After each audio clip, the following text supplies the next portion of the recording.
Presidents کی authority نے 10 خواتین کا سینیٹر عہدوں پر تقرر کیا ہے۔ سعودی خبررساں ادارے واس کے مطابق تقرریوں کا اعلان کرتے ہوئے جنرل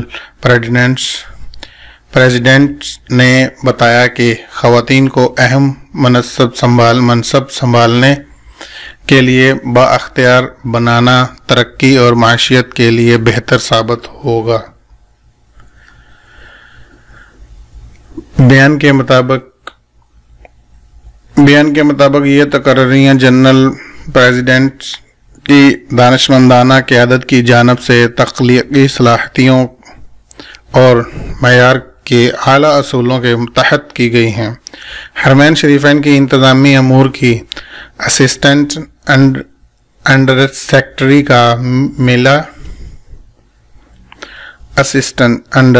سیکرٹری کاملہ الدادی نے عرب نیوز کو بتایا کہ ان تقرریوں میں حرمین شریفین کے لیے کئی شعبوں کا احاطہ کیا گیا ہے۔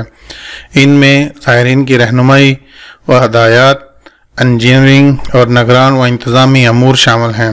انہوں نے مزید بتایا کہ اس کا مقصد نوجوانوں کو مختلف شعبوں میں بااختیار بنانا ہے۔ غلاف کعبہ کے مرکز کنگ عبدالعزیز کمپلیکس، حرمین شریفین کی گیلری بلڈنگ، مسجد کی لائبریری اور دیگر شعبوں میں رہنمائی اور خدمت فراہم کی جائے گی۔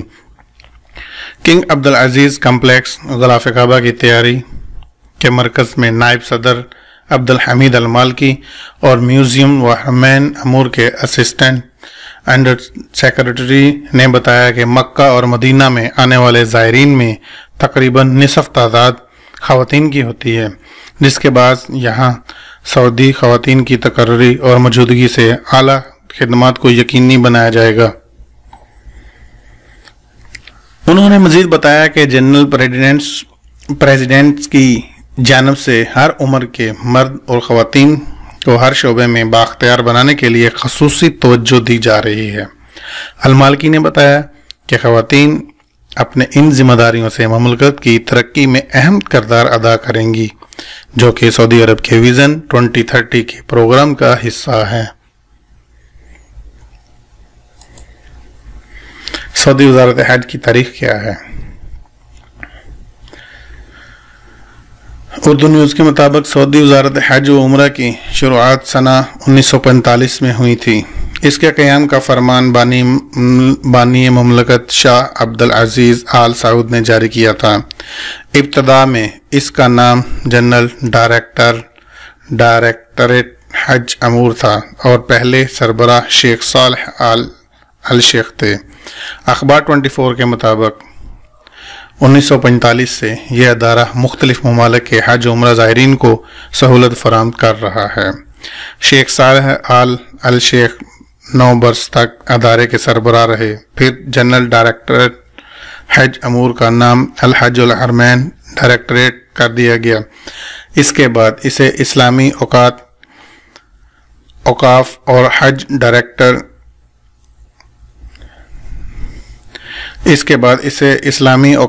حج ڈائریکٹریٹ کا نام دیا گیا اور شیخ حسین عرب کو اس کا سربراہ بنایا گیا۔ یہ ادارہ ارتقاء کے عمل سے گزرتا رہا اور یہ مسجد الحرام، مسجد نبوی اور حج امور کے انتظامات پر مامور کیا گیا۔ حاجیوں کی تعداد سال بہ سال بڑھی تو شہزادہ فیصل بن عبدالعزیز نے اسے وزارت حج و اسلامی اوقاف کا نام دے دیا۔ شہزادہ خالد کو اس کا وزیر بنایا گیا۔ 20 برس تک وہ اس کی خدمت کرتے رہے، پھر اوقاف کو ادارہ حج سے الگ کر دیا گیا اور اس کا نام وزارت حج کر دیا گیا۔ شاہ فہد کے زمانے میں وزارت حج کا دائرہ کار بہت زیادہ بڑھ گیا۔ انہوں نے طواف، زیارت، زمزم اور حجاج کو ایئرپورٹ سے لے کر مکہ مکرمہ تک مختلف سہولتیں فراہم کرنے والے 3 ادارے قائم کیے۔ ان کی نگرانی وزارت حج کو دی گئی۔ شاہ سلمان بن عبدالعزیز نے اسے مزید ترقی دی اور اس کا نام وزارت حج و عمرہ کر دیا گیا۔ اب حج اور عمرہ سے متعلق تمام انتظامات یہی وزارت دیکھ رہی ہیں۔ یہ حج اور عمرہ زیارت پر آنے والوں سے متعلق ریاستی پالیسی ترتیب دیتی ہیں۔ اب تک اس وزارت کے 9 وزیر بن چکے ہیں۔ موجودہ وزیر ڈاکٹر محمد صالح بنتن اور نائب وزیر ڈاکٹر عبد الفتاح المشات ہیں۔ وزارت حج کے 6 اہم مقاصد ہیں: حج، عمرہ اور زیارت کی خدمات کی نگرانی، کمپنیوں اور ادارے کے توسط سے اندرون اور بیرون ملک سے عمرے پر آنے والوں کے امور کو منظم کرنا، حج انتظامات کے نجی اداروں کی نگرانی، داخلی عازمین کے معاملین کو جدید شکل دینا، حج عمرہ کی ادائیگی کو آسان بنانے کے لیے عمرہ کمپنیوں اور حج مشنوں کے ساتھ یکجہتی پیدا کرنا اور حج عمرہ آپریشنل سکیمیں تیار کرنا ہے۔ سعودی عرب اور بحرین کے درمیان ٹرین چلانے کا منصوبہ۔ سروے کا اہتمام شاہ فہد پل کے ادارے کی جانب سے کیا گیا ہے۔ سعودی عرب اور بحرین کے مابین ریلوے سروس شروع کرنے کے حوالے سے عوامی سروے کا اہتمام کیا جا رہا ہے۔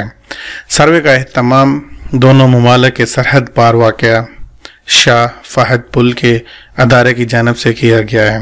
ادارے کی جانب سے کہا گیا کہ ریلوے سروس شروع کرنے کے حوالے سے عوامی سروے کے بعد دونوں ممالک اس کا جائزہ لے کر فیصلہ کریں گے۔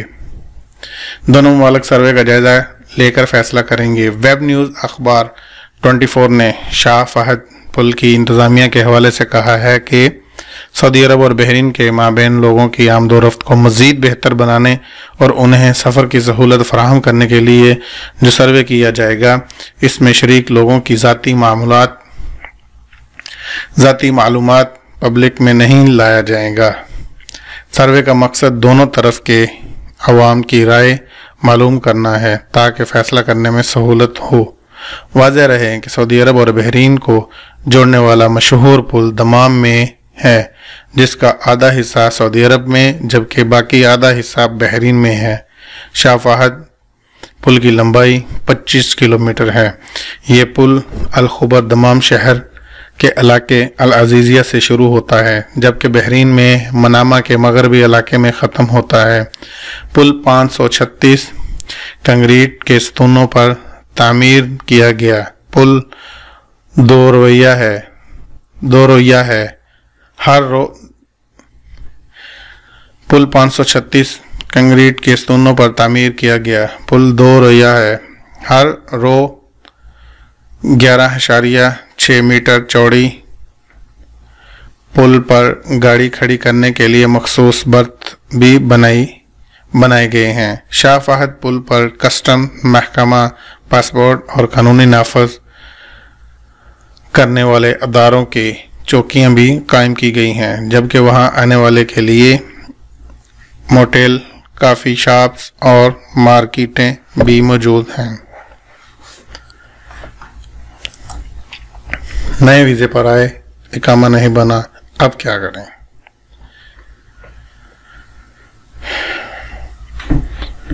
سعودی عرب میں کرونا وائرس کے پھیلاؤ کو روکنے کے لیے نافذ لاک ڈاؤن کے خاتمے کے بعد حالات بتدریج معمول پر آ رہے ہیں۔ تاہم بین الاقوامی پروازوں کی بحالی کے حوالے سے اب تک کوئی سرکاری اعلان نہیں کیا گیا۔ یاد رہے کہ ایویشن ذرائع کا کہنا ہے کہ جیسے ہی حکام کی جانب سے اس بارے میں احکامات جاری ہوں گے مطلع کر دیا جائے گا۔ قارئین نے اپنی مشکلات اور مسائل کے حوالے سے مزید سوالات بھیجے ہیں۔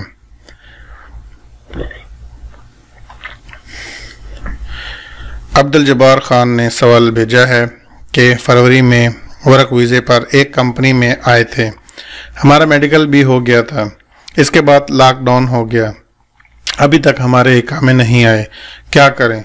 جواب: بیرون مملکت سے نئے ویزوں پر آنے والوں کے لیے 3 ماہ کی تجرباتی مدت ہوتی ہے۔ اس دوران اگر آجر و اجیر کی مرضی ہوتی ہے کہ وہ اگر چاہیں تو معاہدے کو کینسل کر دیں یا جاری رکھیں۔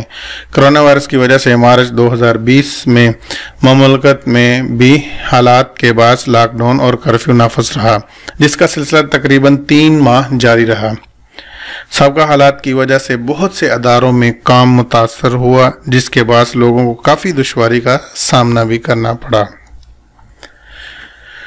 تاہم اب حالات بتدریج معمول کے مطابق معمول کی جانب رواں ہیں اور لاک ڈاؤن و کرفیو کی پابندیاں ختم ہونے کے بعد حالات تیزی سے بہتر ہو رہے ہیں۔ جہاں تک آپ کے سوال کا تعلق ہے کہ نئے ویزے پر آنے کے بعد میڈیکل ہوا مگر اقامہ نہیں بنا، اس صورت میں کفیل اس امر کا پابند ہے کہ وہ آپ کا اقامہ بنوائے۔ اگر مقررہ مدت میں اقامہ نہیں بنوایا جاتا تو آپ کونسلیٹ سے رجوع کریں، مدت کے لیے درخواست دے سکتے ہیں۔ واضح رہے کہ اقامہ بنوانے کی مقررہ مدت گزرنے کے بعد جرمانہ عائد کیا جاتا ہے، جسے ادا کیے بغیر اقامہ نہیں بنتا۔ قانون کے مطابق کفیل اس امر کا پابند ہے کہ وہ اپنے کارکن کو اقامہ بنوا کر دے اور اس کے قیام کا بندوبست کرے۔ محمد زامن عباسی کا سوال ہے کہ میں چھٹی پر آیا تھا، 1 مارچ سے قبل سعودی حکومت کی جانب سے جو پہلی رائے دی گئی تھی اس کے تحت میرا اقامہ 3 ماہ کے لیے تجدید ہو گیا تھا۔ اب میرا اقامہ 5 اگست کو ایکسپائر ہو گیا ہے، کوئی حل ہے؟ جواب: آپ کا سوال واضح نہیں ہے۔ کیا آپ ابھی سعودی عرب میں ہیں یا نہیں؟ اگر آپ سعودی عرب میں ہیں تو اس کے مطابق آپ کا اقامہ 3 ماہ کے لیے تجدید ہوا تھا، وہ پہلی دی جانے والی رعایت کے تحت ہوا تھا۔ دوسری رعایت ان لوگوں کے لیے تھی جو مملکت سے باہر گئے ہوئے تھے، جس کے تحت ان کے اقامے اور خروج عہدہ کی مدت میں توسیع کی جا چکی ہے۔ ایک قاری نے استفسار کیا ہے کہ اقامہ کی تجدید میں تاخیر ہونے پر جرمانہ کتنے دن بعد ہوتا ہے؟ یہ بھی معلوم کرنا ہے کہ اقامہ کی تجدید ایکسپائر ہونے سے زیادہ کتنی دیر قبل کرانا ممکن ہو سکتا ہے۔ اس جواب میں قانون کے مطابق اقامہ کی تجدید ایکسپائر ہونے سے قبل کرانا بہتر ہے، تاہم ایکسپائر ہونے کے 3 دن بعد جرمانہ ادا کرنا ہوتا ہے، جو کہ پہلی بار 500 ریال ہے۔ اگر دوسرے برس بھی تاخیر ہو تو جرمانہ 1000 ریال ہوتا ہے، جبکہ تیسری بار تاخیر ہونے پر اقامہ تجدید نہیں ہوتا بلکہ ملک بدر کر دیا جاتا ہے۔ اقامہ کی تجدید کے حوالے سے آپ کے سوال کے دوسرے حصے کے مطابق محکمہ پاسپورٹ کی جانب سے کہا گیا ہے کہ اقامہ کی تجدید 6 ماہ قبل کرانا ممکن ہے، تاہم اس کے لیے لازمی ہے کہ ورک پرمٹ جو کہ لیبر آفس سے جاری ہوتا ہے اس کے علاوہ میڈیکل انشورنس بھی کارآمد ہو۔ جی، نئی تعلیمی سال کے پہلے 7 ہفتے آن لائن تدریس، یہ خبر کل ہفتہ 15 اگست کی ہے، تو میں آپ کو یہ بتا دیتا ہوں، یہ آج بھی کیونکہ کل جو ہے وہ ہم نے نہیں بنائی تھی ویڈیو، اس لیے جی سعودی عرب میں نئے تعلیمی سال کا آغاز آن لائن کیا جائے گا۔ اس بات کا فیصلہ متعلقہ اداروں سے مشاورت کے بعد کیا گیا ہے۔ سعودی وزیر تعلیم ڈاکٹر حامد بن محمد آل شیخ نے بتایا کہ نئے تعلیمی سال کے لیے کورونا وائرس سے بچاؤ کے لیے مختلف وزارتوں سے مشاورت کے بعد یہ فیصلہ کیا گیا ہے کہ تمام تعلیمی اداروں میں نئے سال کا آغاز آن لائن کیا جائے گا۔ وزیر تعلیم کی جانب سے جاری ویڈیو پیغام میں مزید کہا گیا ہے کہ نئے تعلیمی سال کے پہلے 7 ہفتے آن لائن ہوں گے۔ بعد ازاں حالات کا جائزہ لے کر اور متعلقہ وزارتوں کے مشورے سے سکول کھولنے کے بارے میں فیصلہ کیا جائے گا۔ انہوں نے کہا کہ جامعات اور ٹیکنیکل سکولوں کے طلباء جنہیں اپنے کورسز کے لیے عملی نصاب کی ضرورت ہوگی استثنا دیا جائے گا۔ عملی نصاب جو کہ کچھ پریکٹیکل وغیرہ جو ہوتا ہے اس کو کہتے ہیں، تو اس کو اگر ضرورت پڑی تو ان کو استثنا دیا جائے گا تاکہ وہ جا کر وہ اپنا پریکٹیکل وہاں پہ کر سکیں، کیونکہ وہ گھروں میں آن لائن تو کر نہیں سکتے۔ اس لیے وزارت کے مطابق نیا تعلیمی سال 30 اگست سے شروع ہو رہا ہے۔ سعودی وزیر تعلیم کرونا وائرس کے بعد سے خود آن لائن تدریس کے انتظام کی نگرانی کر رہے ہیں۔ یاد رہے کہ کرونا وائرس کا پھیلاؤ روکنے کے لیے سعودی عرب میں 9 مارچ سے تعلیمی ادارے بند کر دیے گئے تھے اور آن لائن تدریس کا سلسلہ شروع کیا گیا تھا۔ حالیہ دنوں میں سعودی عرب میں کرونا وائرس کے یومیہ نئے کیسز کی تعداد میں کمی دیکھی جا رہی ہے، جبکہ صحت یاب ہونے والوں کی تعداد بڑھ رہی ہے۔